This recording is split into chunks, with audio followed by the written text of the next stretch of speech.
And we'll be happy to answer some questions when we're finished with that. But first and foremost, I'd like to again extend my deepest sympathies to the family of Michael Brown. As I've said in the past, I know that regardless of the circumstances here, they lost a loved one to violence. And I know that the pain that accompanies such a loss knows no bounds. On August 9th, Michael Brown was shot and killed by police officer Darren Wilson. Within minutes, various accounts of the incident began appearing on social media, accounts filled with speculation and little, if any, solid, accurate information. Almost immediately, neighbors began gathering and anger began growing because of the various descriptions of what had happened and because of the underlying tension between the police department and a significant part of the neighborhood. The St. Louis County Police conducted an extensive investigation at the crime scene, at times under very trying circumstances, interrupted at least once by random gunfire. Beginning that day and continuing for the next 3 months, along with the agents of the Federal Bureau of Investigation at the direction of Attorney General Eric Holder, located numerous individuals and gathered additional evidence and information. Fully aware of the unfounded but growing concern in some parts of our community that the investigation and review of this tragic death might not be full and fair, I decided immediately that all of the physical evidence gathered, all people claiming to have witnessed any part or all of the shooting, and any and all other related matters would be presented to the grand jury. Grand juries of 12 members of this community selected by a judge in May of this year, long before this shooting occurred. I would like to briefly expand upon the unprecedented cooperation between the local and the federal authorities. When Attorney General Holder first announced the federal investigation just days after the shooting, he pledged that federal investigators would be working with local authorities as closely as possible at every step of the way and would follow the facts wherever they may take us. As General Holder and I both pledged, our separate investigations followed that trail of facts with no preconceived notion of where that journey would take us.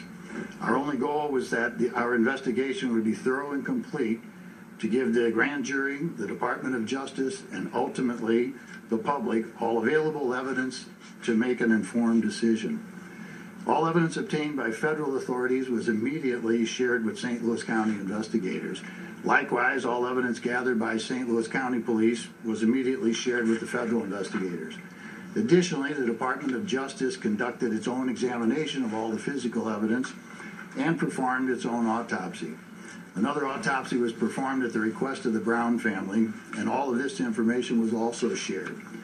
Just as importantly, all testimony before the St. Louis County grand jury was immediately provided to the Department of Justice. So although the investigations are separate, both the local and the federal government have all of the same information and evidence. Our investigation and presentation of the evidence to the grand jury in St. Louis County has been completed. The most significant challenge encountered in this investigation has been the 24-hour news cycle and its insatiable appetite for anything to talk about, following closely behind with the nonstop rumors on social media.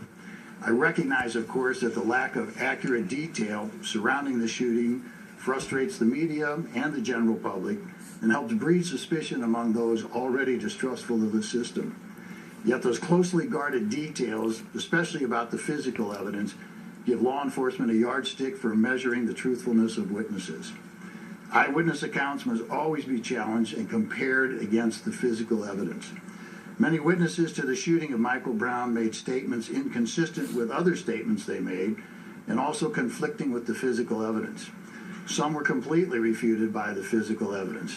As an example, before the results of the private autopsy were released, witnesses on social media, during interviews with the media, and even during questioning by law enforcement, claimed that they saw Officer Wilson stand over Michael Brown and fire many rounds into his back. Others claimed that Officer Wilson shot Mr. Brown in the back as Mr. Brown was running away. However, once the autopsy findings were released showing that Michael Brown had not sustained any wound to the back of his body, no additional witnesses made such a claim, and several witnesses adjusted their stories in subsequent statements. Some even admitted that they did not witness the event at all, but merely repeated what they heard in the neighborhood or others or assumed had happened. Fortunately for the integrity of our investigation, almost all initial witness interviews, including those of Officer Wilson, were recorded. The statements and the testimony of most of the witnesses were presented to the grand jury before the autopsy results were released by the media and before several media outlets published information and reports that they received from a D.C. government official.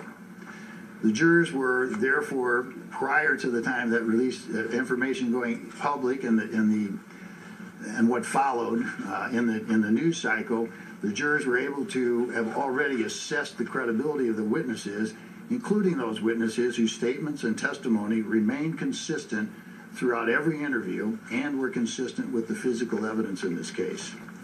My two assistants began presenting to the grand jury on August 20th. The evidence was presented in an organized and orderly manner. The jurors gave us a schedule of when they could meet. All 12 jurors were present for every session, and all 12 jurors heard every word of testimony and examined every item of evidence. Beginning August 20th and continuing until today, the grand jury worked tirelessly to examine and re-examine all of the testimony of the witnesses and all of the physical evidence. They were extremely engaged in the process, asking questions of every witness, requesting specific witnesses, requesting specific information, and asking for certain physical evidence. They met on 25 separate days in the last 3 months, heard more than 70 hours of testimony from about 60 witnesses, and reviewed hours and hours of recordings of media and law enforcement interviews by many of the witnesses who testified. They heard from 3 medical examiners and experts on blood, DNA, toxicology, firearms, and drug analysis. They examined hundreds of photographs, some of which they asked be taken. They examined various pieces of physical evidence. They were instructed on the law and presented with 5 indictments ranging from murder in the first degree to involuntary manslaughter. Their burden was to determine, based upon all of the evidence, if probable cause exists to believe that a crime was committed and that Darren Wilson is the person who committed that crime. There is no question, of course, that Darren Wilson caused the death of Michael Brown by shooting him, but the inquiry does not end there. The law authorizes a law enforcement officer to use deadly force in certain situations. The law also allows all people to use deadly force to defend themselves in certain situations. So the grand jury considered whether Wilson was the initial aggressor in this case, or whether there was probable cause to believe that Darren Wilson was authorized as a law enforcement officer to use deadly force in this situation, or if he acted in self-defense. I detail this for 2 reasons. First, so that everyone will know that, as promised by me and Attorney General Holder, there was a full investigation and presentation of all evidence and appropriate instruction of law to the jury, to the grand jury.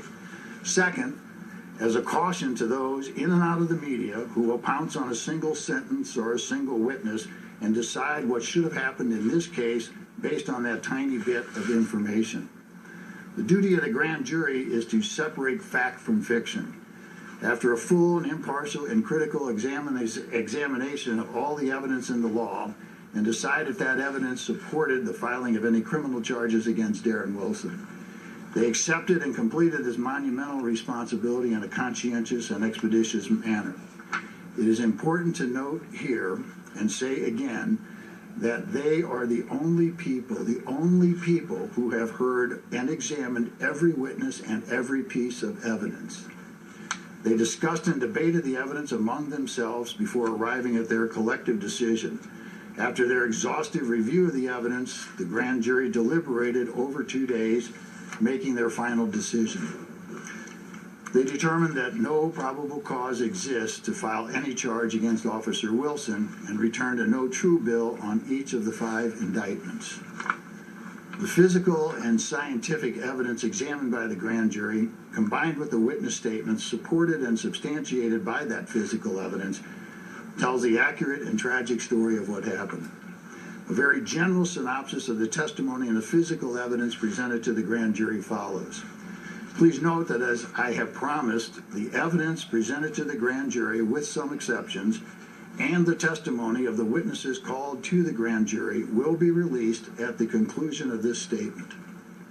At approximately 11:45 a.m. on Saturday, the 9th of August, Ferguson Police Officer Darren Wilson was dispatched to the Northwinds apartment complex for an emergency involving a 2-month-old infant having trouble breathing.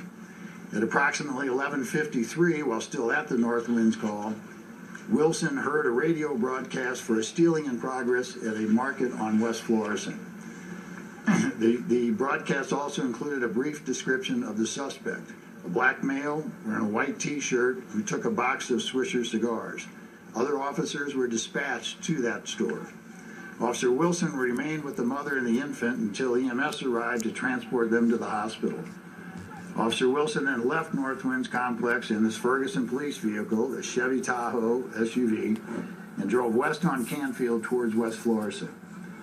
An additional description of the stealing suspect was broadcast about that time, wearing a red hat, yellow socks, khaki shorts, and he was with another male. As Officer Wilson was attending to his emergency call on Northwinds, Michael Brown and a companion were in a local convenience store on West Florissant. Michael Brown's activity in that story was recorded by the store's security cameras. The video, often played following its release in August by the Ferguson Police Department, shows Michael Brown grabbing a handful of cigarillos and heading toward the exit without paying. As Michael Brown and his companion left the store, someone inside the store called the police. After crossing West Florissant, the two walked east on Canfield in the middle of the street, Mr. Brown directly behind his companion.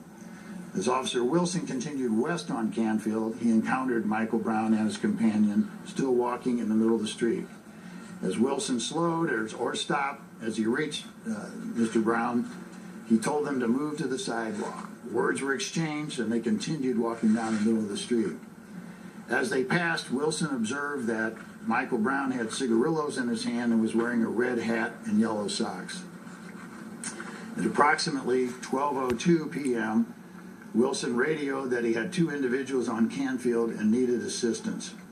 Officer Wilson backed his vehicle at an angle, blocking their path and blocking the flow of traffic in both directions. Several cars approached from both east and west but were unable to pass the police vehicle. An altercation took place at the car with Officer Wilson seated inside the vehicle and Mr. Brown standing at the driver's window. During the altercation, 2 shots were fired by Officer Wilson while still inside the vehicle. Mr. Brown ran east on Canfield and Officer Wilson gave chase. Near the corner of Canfield and Copper Creek, Mr. Brown stopped and turned back towards Officer Wilson. Officer Wilson also stopped. As Michael Brown moved toward Officer Wilson, several more shots were fired by the officer, and Michael Brown was fatally wounded. Within seconds of the final shot, the assist car arrived. Less than 90 seconds passed between Officer Wilson's first contact with Michael Brown and his companion and the arrival of that assist car. During the investigation, many eyewitnesses were interviewed by various media outlets. Several others chose not to talk to the media, but contacted law enforcement directly. Witnesses were interviewed by local and federal law enforcement, sometimes together, sometimes separately, but all statements were provided to the other party. All previous statements of witnesses who testified before the grand jury were also presented to the grand jury, whether they were media interviews or whether they were interviews by the FBI or by the county police department. The statements of all witnesses, civilian, law enforcement, and experts, were challenged, of course, by other law enforcement, by the prosecutors, and by the grand jurors themselves. The common and highly effective method of challenging a statement is to compare it to the previous statements of the witness for consistency and to compare it with the physical evidence. Physical evidence does not change because of public pressure or personal agenda. Physical evidence does not look away as events unfold, nor does it block out or add to memory. Physical evidence remains constant and as such is a solid foundation upon which cases are built. When statements changed, witnesses were confronted with the inconsistencies and conflicts between their statements and the physical evidence. Some witnesses admitted they didn't actually see the shooting or only saw a part of the shooting. or only repeating what they had heard on the street. Some others adjusted parts of their statements to fit the facts. Others stood by original statements even though their statements were completely discredited by the physical evidence. Several witnesses described seeing an altercation in the car between Mr. Brown and Officer Wilson. It was described as tussling, wrestling, a tug of war, or just some movement. Several other witnesses described Mr. Brown as punching Officer Wilson while Mr. Brown was partially inside the vehicle. Many of the witnesses said they heard a gunshot while Mr. Brown was still partially inside the vehicle. At least one witness said that no part of Mr. Brown was ever inside the vehicle and that the shot was fired through an open window while Mr. Brown was standing outside. The vehicle and Officer Wilson's clothing and equipment were examined by various technicians and scientists. Mr. Brown's blood and/or DNA were located on the outside of the driver's door. His blood and DNA were also found on the outside of the left rear passenger door of the police vehicle. Mr. Brown's blood or DNA was found on the inside of the driver's door, the upper left thigh of Officer Wilson's pant leg, the front collar of Officer Wilson's shirt, and on Officer Wilson's weapon. Additionally, a bullet fired from Officer Wilson's weapon was located inside the driver's door. The shot was fired from inside the vehicle, striking the door in a downward angle at the armrest. The second bullet was not recovered. Regarding the gunshot wound to Mr. Brown, it should be noted that the 3 separate autopsies were conducted. One by St. Louis County Medical Examiner's Office, one by a private pathologist, and one by the Department of Defense Armed Forces Medical Examiner. The results of all 3 autopsies are consistent with one another in all significant respects. Mr. Brown had a gunshot graze wound of the right thumb. The path of that bullet is away from the tip of the hand. Soot, consistent with a close range gunshot, is present inside that wound. Officer Wilson also had a medical examination which indicated some swelling and redness to his face. Almost all witnesses stated that after they heard the shot fired while Mr. Brown was at the car, he hesitated and then ran east on Canfield. Most stated that almost immediately, Officer Wilson got out of his vehicle and chased after him. Some witnesses stated Wilson fired at Mr. Brown as he chased after him, striking him. At least one witness saying he struck, or one of those shots struck Mr. Brown. Others stated that he did not fire until Mr. Brown turned and came back toward Officer Wilson. At least one witness stated that as Officer Wilson got out of his vehicle, he shot Mr. Brown multiple times as Mr. Brown stood next to the vehicle.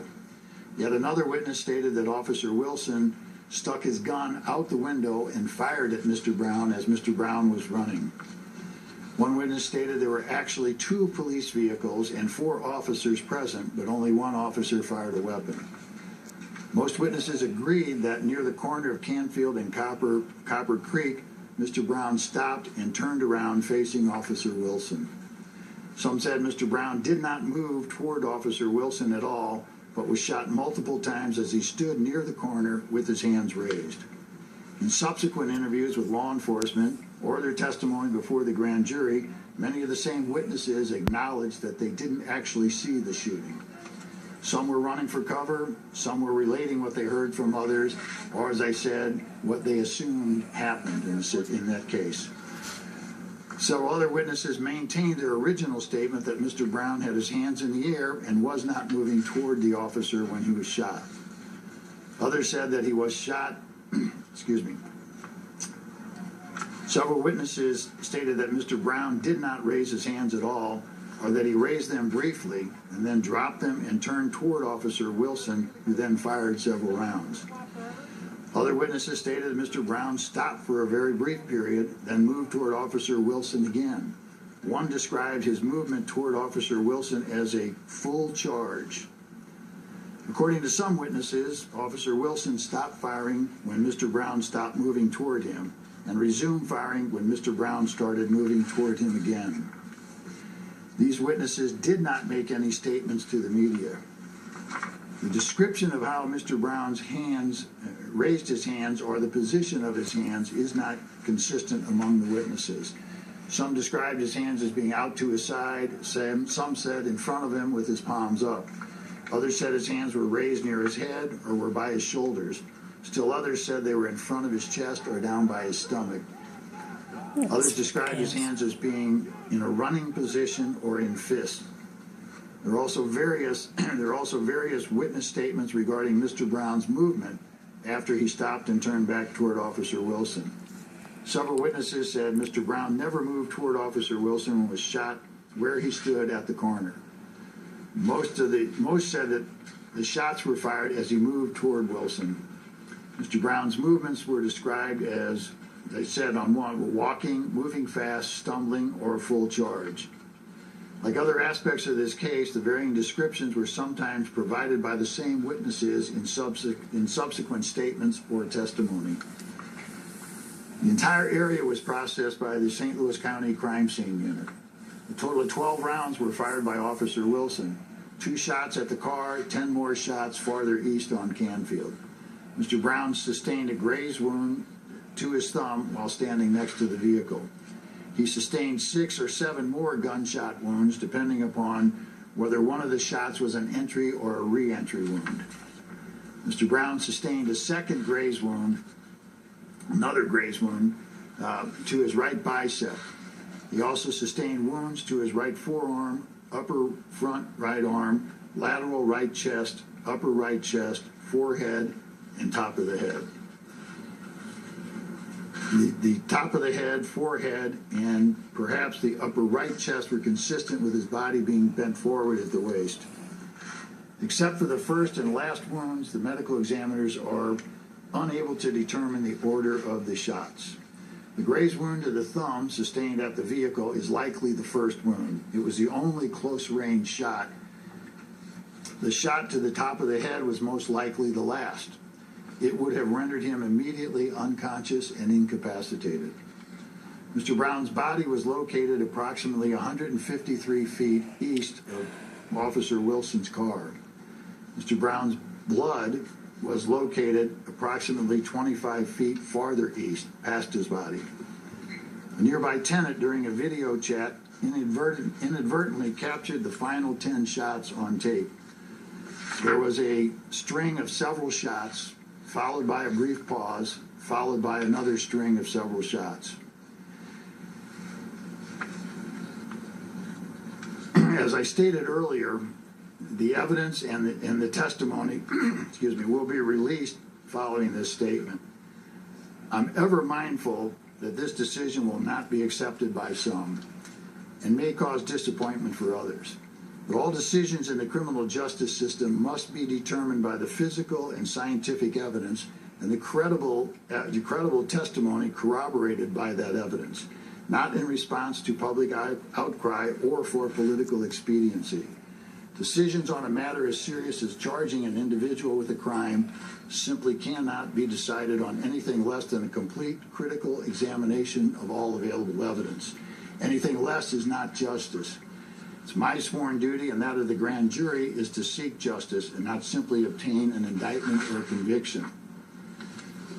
I do want to say that, look, during this extremely tense and painful time that we have, the citizens of this community should be, and I know are, very mindful of the fact that the whole world is watching and watching how we respond and how we react.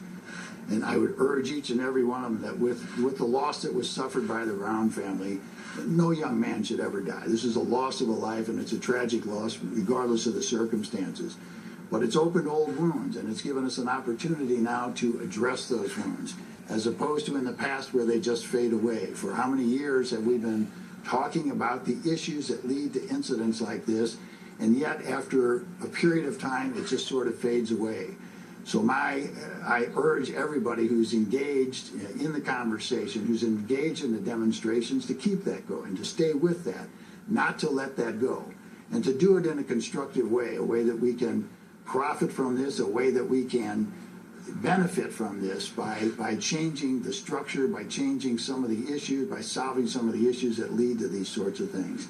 I join with Michael Brown's family and with the clergy and with anyone else and everyone else, the NAACP and the Urban League and every government official and every private citizen that you've heard in urging everyone to continue the demonstrations, continue the discussion, address the problems, but do so in a constructive way and not in a destructive way.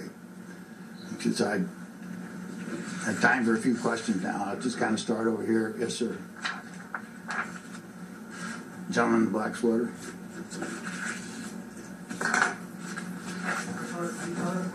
The grand jury made this decision unanimously. And can you also tell us whether you presented any charges, recommended any charges to be brought by this grand jury?